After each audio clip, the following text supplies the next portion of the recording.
Hello and welcome to another video tutorial coming to you from Still Life Motion Vid.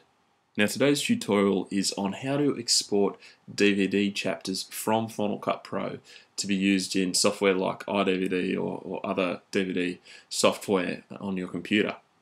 Now you may have heard of the marking system, which is when you tap the letter M on your keyboard, you'll notice a little green icon appears here.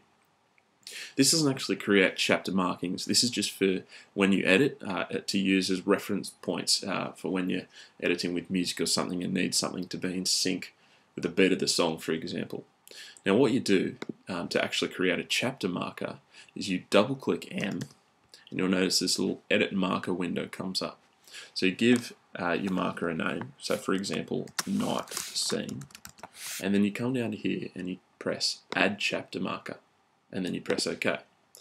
And that's added a chapter marker. And so you come across and do another one, double click M, give it another name like day scene, for example, and then add chapter marker.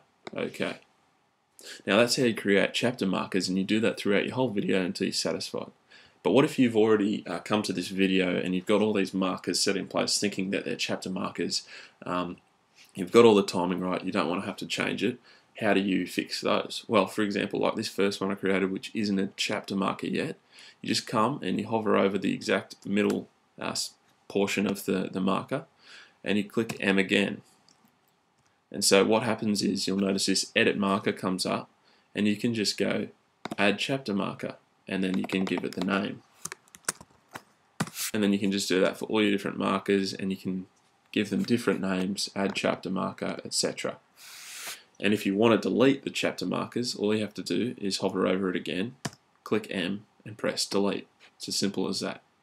So when you've put all your markers in and you're ready to export, all you have to do is come up to File, Export, and you have to use the QuickTime Movie option, not the Using QuickTime Conversion option. So click QuickTime Movie, and you'll see this Save menu comes up.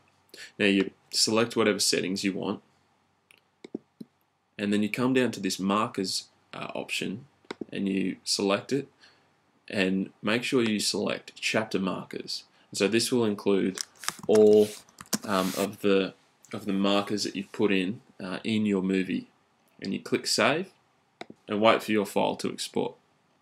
Now I prepared one earlier, and so I'm going to open up my iDVD. I've got my little chapter film here, and literally you just drag it in and notice that you'll get this little pop-down window which will say, do you want to add chapter markers for this movie? And you just say yes, and then it will create your own scene selection with all your different chapters that you put in. And so that's basically it. That's all you have to do. It's as simple as that. Good luck.